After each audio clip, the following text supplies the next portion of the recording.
अस्सलामुअलैकुम, welcome to my YouTube channel. उम्मीद है आप सब अपने अपने घरों में खैर आफियत के साथ होंगे। शादियों में बनने वाली खीर हम सभी की फेवरेट होती है, तो चलिए आज वही खीर हम घर पर तैयार करते हैं। तो स्टार्ट करते हैं हमारी आज की रेसिपी। बिस्मिल्लाहिर्रहमानिर्रहीम। खीर बनाने के लिए हमेशा भारी पैंदे का बर्तन इस्तेमाल करें ताकि खीर नीचे पैंदे से ना लगे। दूध मैंने इसमें डाला है 3 लीटर के करीब।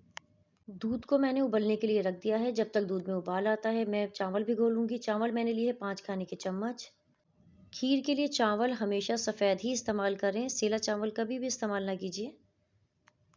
चावल को 2 से 3 बार अच्छी तरह से धोकर 1.5 से 2 घंटे के लिए उसे भिगो कर रख दीजिए। दूध को मैंने हाई फ्लेम पर उबलने के लिए रख दिया था। दूध में उबाल आ चुका है। फ्लेम आप कर दें मीडियम पर और दूध को आप मीडियम फ्लेम पर उबलने के लिए रख दीजिए। इतना पकाना है जब तक कि वो हाफ़ रिड्यूस ना हो जाए। बादाम मैंने लिए हैं 35 से 40 या 50 ग्राम्स के करीब होंगे। उसे 5 मिनट मैंने उबाल लिया है और स्किन मैंने कर दी है रिमूव। चावलों को भीगे हुए 1.5 से 2 घंटे हो चुके हैं। चावल भीगकर वैसे ही सॉफ्ट हो चुके हैं। चावलों का पानी मैं फेंक दूंगी और चावल और बादाम को एक साथ में एक ब्लेंडर में डालकर थोड़ा सा पानी ऐड करके इन्हें कर लूँगी मैं मोटा मोटा ग्राइंड। बहुत ज़्यादा बारीक हमें इसका पेस्ट नहीं बनाना है। एक चॉपर में मैंने डाल दिए हैं बादाम, चावल, थोड़ा सा मैंने इसमें डाला है पानी। ज़्यादा देर आपको मशीन नहीं चलानी है। हमें बहुत बारीक पेस्ट नहीं बनाना है, मोटा मोटा ही हमें इसे ग्राइंड कर लेना है। चावल और बादाम का पेस्ट मैंने रेडी करके रख लिया है। दूध को उबलते हुए तकरीबन 1 घंटा होने वाला है। अब हम चेक कर लेंगे। दूध हमारा काफ़ी रिड्यूस हो चुका है।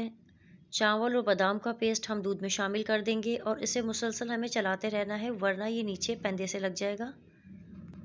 चावल और बादाम का जो पेस्ट हमने तैयार किया था वो हमने दूध में ऐड कर दिया था। तकरीबन दूध को पकते हुए 10 मिनट हो चुके हैं। चावल सॉफ्ट हो चुके होंगे अब तक।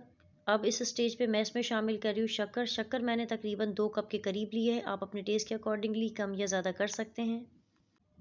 अब मैं इसमें ऐड कर रही हूँ खोया। खोया मैंने लिया था 350 ग्राम्स के करीब।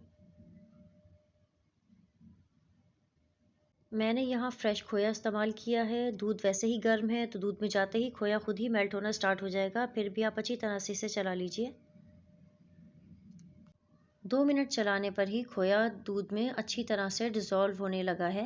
अब मैं ले रही हूँ कस्टर्ड पाउडर। कस्टर्ड पाउडर मैंने लिया है 1 खाने का चम्मच। आप किसी भी फ्लेवर का इस्तेमाल कर सकते हैं। आधा कप मैंने इसमें शामिल किया है दूध। अच्छी तरह से मैं इसे मिक्स कर लूँगी। क्योंकि हम बना रहे हैं पिस्ता खीर तो मतलूबा ग्रीन कलर के लिए मैं इसमें ऐड कर रही हूँ 1/8 टीस्पून के करीब green food colour. Custard powder और फूड कलर को अच्छी तरह से दूध के साथ मिक्स कर लेंगे। जो फूड कलर आप इस्तेमाल कर रहे हैं आप क्वांटिटीज़ के अकॉर्डिंगली ही रखिएगा। मैंने जितनी क्वांटिटी ली है मुझे पता है कि मेरा डिज़ायर ग्रीन कलर उसमें मुझे मिल जाएगा। कस्टर्ड पाउडर को मैं ऐड कर रही हूँ खीर में। खीर हमारी तकरीबन तैयार होने के बिल्कुल करीब है। अब मैं इसमें शामिल कर रही हूँ पिसी इलायची। पिसी इलायची मैंने ली है 1/8 टीस्पून के करीब। अर्के गुलाब मैंने लिया है 1/4 कप के करीब। मेजरिंग कप जो हमारे पास होते हैं वो मैंने यूज़ किया है। अर्के गुलाब ऑप्शनल है, आप चाहे तो इस्तेमाल करें, चाहे तो स्किप कर दीजिए। कंडेंस मिल्क मैंने लिया है 3 खाने के चम्मच। आप सोच रहे होंगे पिस्ता खीर है, अभी तक पिस्ते ऐड नहीं हुए हैं। इस स्टेज पे हम इसमें ऐड करेंगे पिस्ते। पिस्ते मैंने लिए हैं तकरीबन 50 ग्राम के करीब। पिस्तों को मैंने 5 मिनट बॉईल कर कर स्किन रिमूव कर ली थी। पिस्तों की स्किन रिमूव करके पिस्तों को मैंने बारीक बारीक काट लिया है। पिस्तों को बारीक काट कर मैंने खीर में ऐड कर दिया है। 5 मिनट के लिए मैं खीर को पका लूँगी। खीर को पकते हुए 5 मिनट हो चुके हैं। खीर हमारी तैयार हो चुकी है। मैं अब इसे कर लूँगी डिश आउट। खीर को पिस्तों से गार्निश करके 3 से 4 घंटे के लिए मैं फ्रिज में रख दूँगी।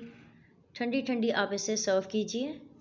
ये खीर आपके घर वालों को, आपके मेहमानों को बेहद पसंद आएगी। अगर आप मेरी रेसिपीज़ ट्राई करते हैं और आपको मेरी रेसिपीज़ पसंद आती हैं तो अपना फ़ीडबैक हमें ज़रूर दीजिए और मेरे चैनल को लाइक, शेयर एंड सब्सक्राइब करना ना भूलिएगा। Mummy, it's too yummy.